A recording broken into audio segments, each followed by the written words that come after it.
Hello guys, I'm Carrie from Carrie Tries It, and in this video I'm gonna watch Beverly Hillbillies Season 2 Episode 18 Live Lingers on 1, 2, 3 and play. Come and listen to my story about a man named Jed. A poor mountaineer barely kept his family fed. And then one day he was shooting at some food, and up through the ground come a I'm bubbling trying to learn. Oil that is black gold, Texas team. Well, the first thing you know, old Jed's a millionaire. The kinfolk said, Jed, move away from there. Said, California is the place you ought to be. So they loaded up the truck and they moved to Beverly Hills, that is, swimming pools, movie stars. The Beverly Hillbillies.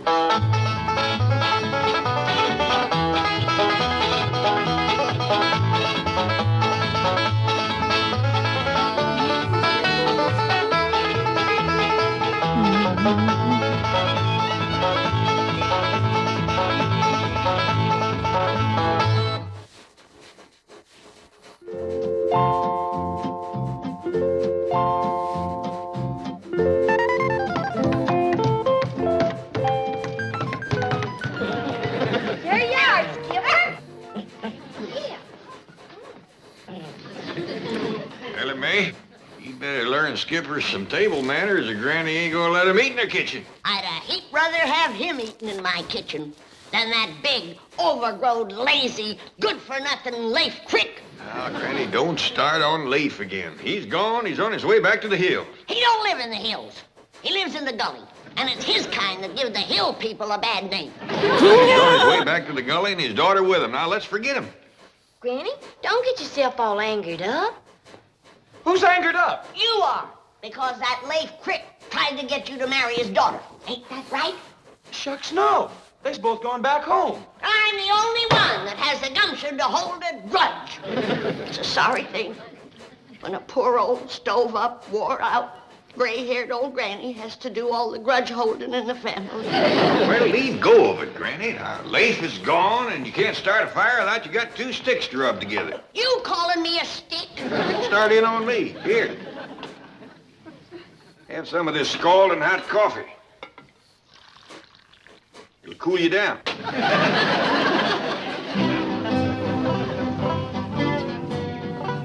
Here we are, Mr. Crick. Ma'am, I just don't know how to thank you. A fine, beautiful young city girl like you giving a poor old hound dog like me a ride in your beautiful automobile? Nonsense, Mr. Crick. The moment you told me that you were Mr. Clappett's nearest and dearest friend... Like that, Jed and me.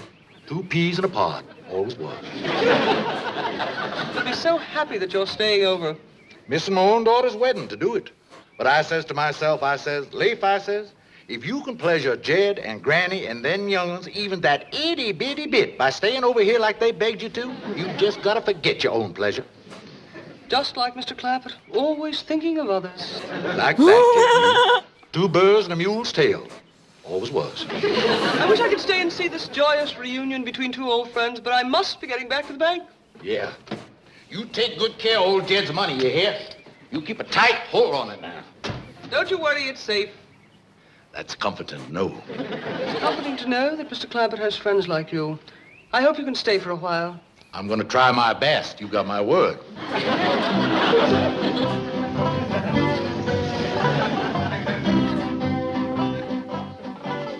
Skipper and me'll be back to help you with the dishes, Help Granny. me with the dishes, and that's what you get when you deal with those gully people. Laife Crick, S.U.L.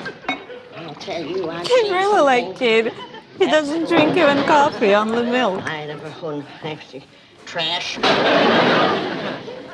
Jethro, I reckon we gotta let Granny blow off that head of steam she built up over Laife Crick, or she's gonna be sputtering and hissing like that for weeks. I reckon it'd pleasure her a heap to cut loose and speak her mind. Granny, what do you think of Laife Crick? Why, he is the laziest, no-account varmint that ever drawed a breath. Go, Granny, go. The hard work that he ever done was to turn over in bed. He can get up in the morning with nothing to do, and by nightfall, it's only half done. That's it, Granny. Me mouth, I'm good. His woman does all the work over at their place. And the only time she ever got him out in the fields, she had to to sharpen the stumps so he couldn't sit down. Blow the lid off, Granny. Let her fly. The only nickel he ever earned was when his pa paid him 2 bits to stay away from the house. Why, he would whitewash his own ma and rent her out to haunt houses. Why, he's so lazy, even his scarecrows have to sit in a chair. You talk about a liar. Why, that Laife Crick, he wouldn't know the truth if he stepped on it barefooted. Go, Granny. He's like a catfish. All mouth, no brains. He's got whiskers like a catfish. Shifty-eyed, big feet. I don't want to talk about him no more. Good, Granny. Them last 2 wasn't much anyway. I bet you feel a heap better, don't you? I feel wonderful. And I'm going to cook up a mess of the finest victuals that this family ever clamped their jaws on. Jethro and me has got some wood to cut out back. See you later, Granny. Why he's still here? What you got there, Skipper? Mr. Crick. You speak to me, boy. That was me that spoke, Mr. Crick. Hi there, Ellie. I get to my feet, honey, only I'm so tired from walking all the way up here. Well, I thought you went back home for Isabel's wedding. Oh, Ellie, darling, promise me you never gonna treat your pa the way that girl treated me. What did she do? Went away and left me stranded, without no car, no money, no food, all sick and starving. We got plenty He's of just a food. And Granny bad and Doc guy. are back to help. No, honey.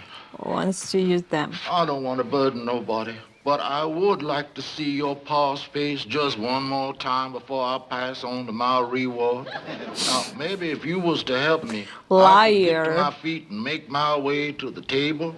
I mean, to wherever your pa is. Well, he's in the kitchen. Good. I am cooking grits and jowls, Billy boy, Billy boy. I am cooking grits and jowls, charming Billy. And my victuals will be safe now that Ree is rid of Laife. He's a good-for-nothing, low-down, lazy varmint. Hello, dear sweet little old granny. He's back and drunk to boot.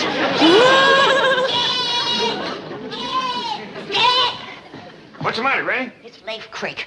That good-for-nothing, low-down, lazy, victual-stealing, liquor-drinking gully jumper. Granny, I thought you'd blowed off all that steam. I did, but he's back and I'm commencing to boil again. Laife is back? Yes, but not for long. Give me that axe. Dear old friend, I didn't have it in mind to bother you none, but Ellie Mae found me and forced me to come in and have some victuals to help me get my strength back. Well, you're always welcome at our table, Laife. No. I ain't looking for no handout.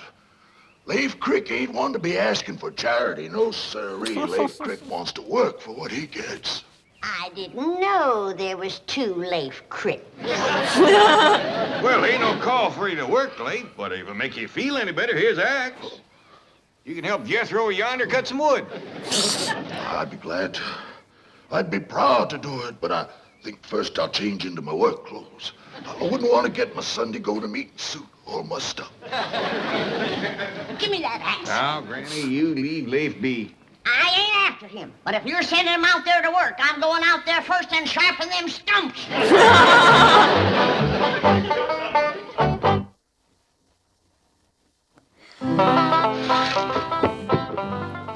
That ain't a bad hour's work, Jethro. I'll say it ain't. Can we stop for victuals now, Uncle Jed? Quick as Laife gets through eating, Granny's feeding him first. Well, I thought Granny didn't like him. Well, it ain't that. It's just that it's dangerous for other folks to sit at a small table with Laife when he's eating. Does swing his knife and fork around right lively. Like a snare drummer in a Possum Day parade. I'm going, Granny. I'm going, Granny. My poor old crippled knee will let me. What crippled your knee? Well, the rheumatiz, Granny. Now, if you was to give me a little bit of your rheumatiz... Move on. Don't joke with Granny. Ain't hardly wait to sail into it yet. Got my working clothes on now. You notice the only places working clothes is patched, don't you? Now, Granny. Now, Granny. Maybe he's turned over a new leaf. Not unless there's food under it. What you got in the pan? Nothing. I was using it to dip grits and jowls for Laife. I couldn't keep ahead of him with a spoon.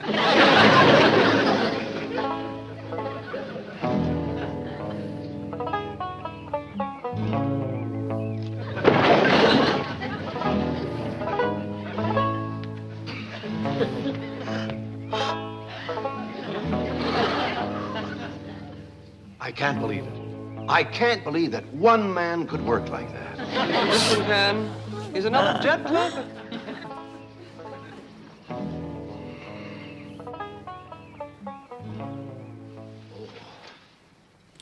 Howdy, Miss Hathaway, ma'am. I'm afraid you caught me resting a bit. Well, you deserve to rest. Why, from my place, it sounded like there were 3 or 4 men over here, sawing, chopping, splitting logs. Well, that's just the way I work, sir. Oh, Mr. Crick. Liar. Let me introduce Mr. Clampett's next-door neighbor and the president of our bank, Mr. Drysdale. Pleasure to meet you, Mr. Crick. I ain't good enough to shake the hand of no bank president, sir. Now, don't be ridiculous. I'd be honored to shake your hand. It's all rough and full of calluses from working every day from sunup to sundown. Hi, George. You and Jed Clampett are certainly cast from the same mold. Is that like this, Mr. Drysdale? 2 peas in a pod. 2 bears and a mule's tail. Oh, well, if you gentlemen will excuse me, I'll run along and say hello to Jethro. Sit down, man. You must be exhausted. Shucks no, Mr. Banker. Way I work, I could go on like this for days. It's beginning to catch up with me a mite. I ain't a young fella like you. Oh, I'm not so young. Well, according to Jed, you are. His exact words to me, he says, now you be sure and speak to young Mr. Drysdale about that job. Job? Doggone it, I wasn't going to let that slip out. I was bound and determined not to. Well, you just forget it, Mr. Banker. It's Jed's idea, not mine. No, tell me all about it. Any idea of Jed Clampett's? I want to hear. Well, Jed, he had this notion that you could hire me to watch his money for him down to your bank. Oh, you mean like a guard or a night watchman? Night watchman. That sounds like it. I've said it before and I'll say it again. Having Laife Crick Snake. around will lead to nothing but trouble. You're right, Granny. That's a Sneaky fact. bad I man. know the Cricks better than any of you. I knew his pa and his pa before him. And the 3 of them put together ain't worth the powder it would take to blow them up. You're right, Granny. That's a fact. Yes, ma'am. Laife Crick is all talk. And a tongue bear in the hay wagon. Why, he'd mealy mouth you out of your eye teeth and sell 'em back to you. You're right, Granny. That's a fact. Yes, ma'am. When it comes to Laife Crick, I know what I'm talking about. And it won't do any good to argue with me. You're right. Let's all quit arguing with Granny so as we can eat. How can I dish the victuals if you don't hold your plates up? You're right, Granny. That's a fact. Yes, ma'am. There you are. I've just left your friend Laife Crick. What a hard-working, industrious, wonderful man he is. What did you say? Then it's settled. If Jed Clampett wants you as a night watchman at my bank, a night watchman you are. If you put it that way, I'm afraid I can't take the job. Oh, why not? Well, it makes me feel like I'd treat a possum with Jed's hound. Oh, of course, I see your point. You don't want to feel, what's the word, beholden to Jed, eh? That's right, Mr. Drysdale. I'm a poor man. I'm as rough as a cob and plain as dirt, but I got my pride. You are like Mr. Clampett. Like that, Jed and me. 2 berries on a bush, all as was. All right. I'll say it was my idea to hire you. Now, when do you want to start to work? How about tonight? Can you get some rest? Rest? What's that? Mr. Crick, men like you are few and far between. Thank you. Boss. Granny, the man is a veritable one-man sawmill. Cutting, chopping, splitting logs. You see, Granny, old Laife has changed. Well, if he has, I'm gonna jump in that pond with all of my clothes on. In a bank, at night, with a gun and $40 million. Yahoo! Yahoo! See, Granny? I told you so. Yahoo! I dog you, Granny, she was right. Granny.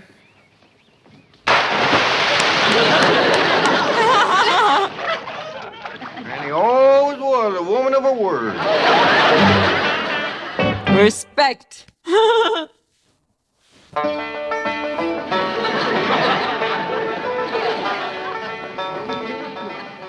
fished your shoes out of the pond, Granny. I'll set them in the oven and let them dry out. Much obliged. Shoot. Bless you.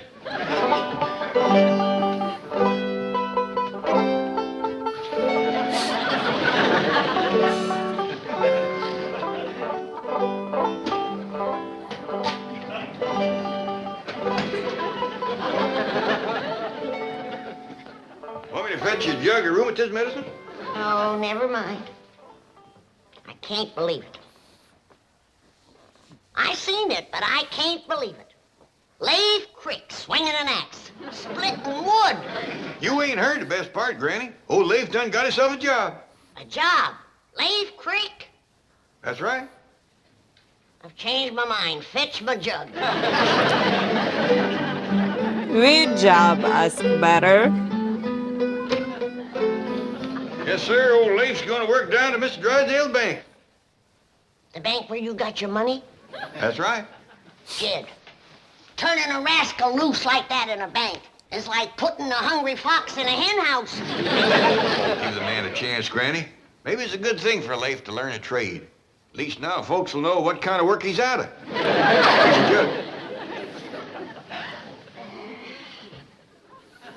Want me to fetch your drinking thimble? No. This calls for a cool head and warm feet. All ready to go, Mr. Crick. I sure do appreciate you carrying me to the bank, boy. Glad to do it. If I stayed here, I'd have to dig a hole under the alum tree for Granny. And that there's hard work. I mean, W-O-R-K. Granny told me never to say that word around you.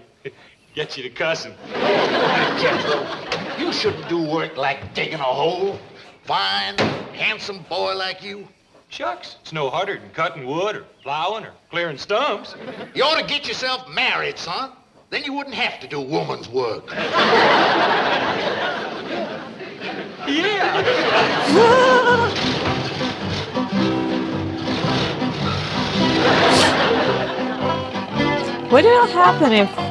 What would happen if he steals Make money? yourself comfortable, Mr. Crick. Mr. Good Drysdale will bad. be right back. Thank you, ma'am. My, this must be the finest, most beautiful office in all the world. Oh, I'd hardly say that. Well, I reckon it must be you, ma'am. Pretty girl always makes a room pretty. Mr. Crick, you devil. So this is where you keep old Jed's money, is it? Yes, the Commerce Bank is very proud to be the guardian of the fortune belonging to your nearest and dearest friend. Like that, Jed and me. 2 drips of dew, all as was. Well, make yourself at home. I'll just have a few words with Jethro. Oh, fine boy, Jethro. Looking for a wife. You and him would make a mighty handsome couple.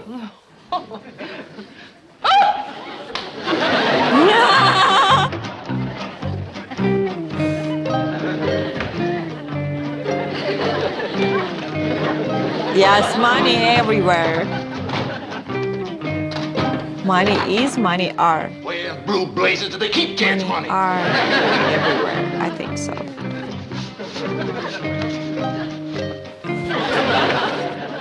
Good to see you, Jethro. Money is.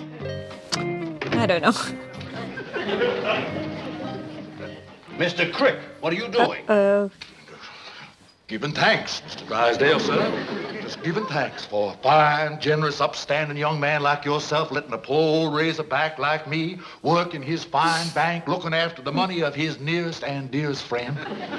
Laife Crick. You're a good man. Jed Clampett is wealthy in more ways than one. He is? Yes. A friend like you is worth more than $1 million. Oh, I do hope to be, sir. I do hope to be. Where is that no-account, overgrown, big, lazy? Granny, I told you Laife has got a job. I'm talking about Jethro. He's convinced to dig me a root cellar. Well, Jethro is taking Laife to work. I'm going to start the root cellar for you. One bad apple will spoil the barrel. You mark my words. That Laife is going to turn those young'uns into a no-account like himself. Granny, Skipper and me's ready to help dig your root cellar. Ain't we, Skipper? Come on, Skip, let's go. Don't look like them two are spoiled, man. Give 'em time. Leif ain't gonna be around to do much spoiling. I bet you Mr. Drysdale's got him working to beat the band right now.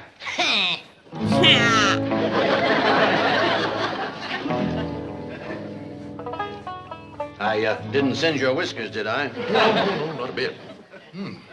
Suppose it's time I have it tied into one of these. Is it all for me, or do I give you half? No, I don't smoke them. Mr. Crick, would you like me to send for my barber? Oh, no. I can smoke it by myself. No, I thought you might want a shave and a haircut. My barber would be happy to come over here to my office and give you one. You mean right while I'm a-setting here? All I have to do is call him. That sure is handy. Yes, isn't it? I'll just keep that in mind if I ever should need a shave and a haircut. Yeah. Well, right now, I'm anxious to get to work. That's the kind of a man I am. I'm not much of a one for sitting around. Good.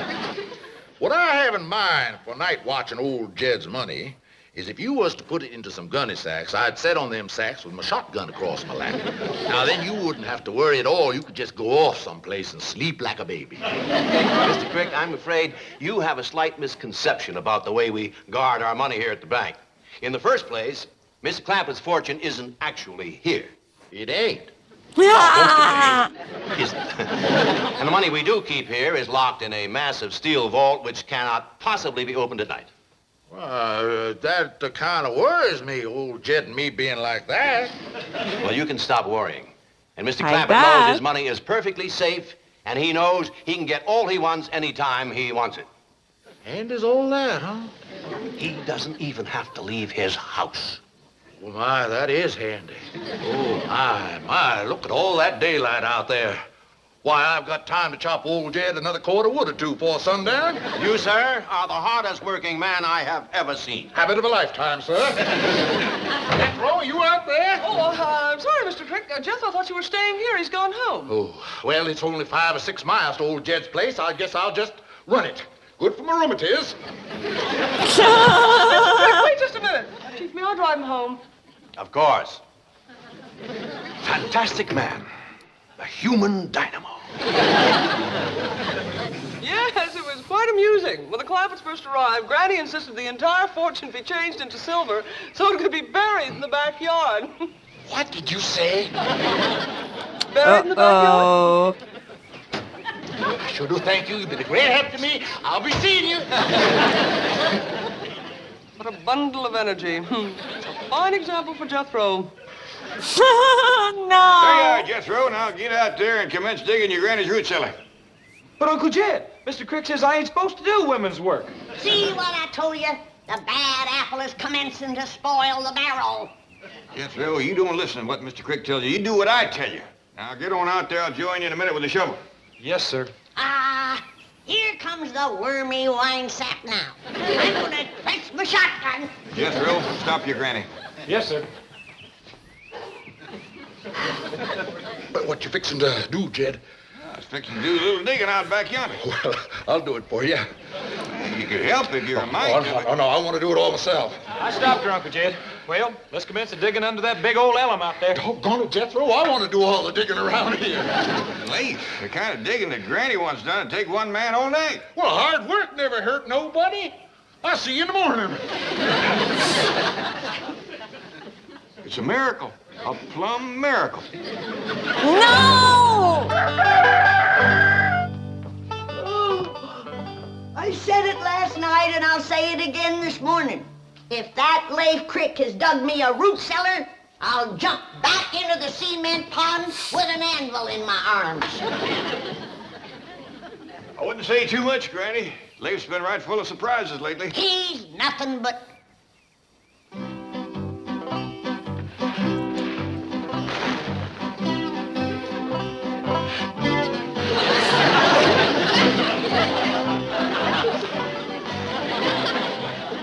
Seen enough, Granny?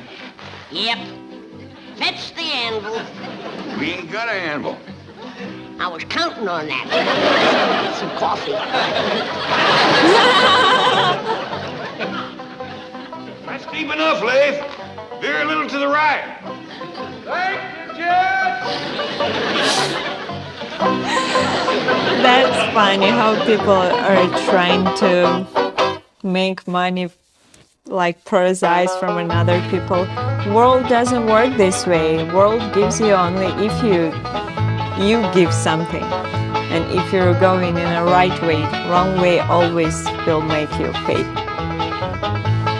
Now it's time to say goodbye And it to was Jed Beverly and Lois. Hillbillies, and I hope you We would enjoyed like to this thank time. you Don't for forget about kindly like, dropping subscribe, in. and support me on You're all Patreon. Then invited may back buy me a next week coffee. to this Here are the link for locality Amazon wishlist, to and I'll have see you in a the next heaping one. helping Bye bye, of their guys. hospitality.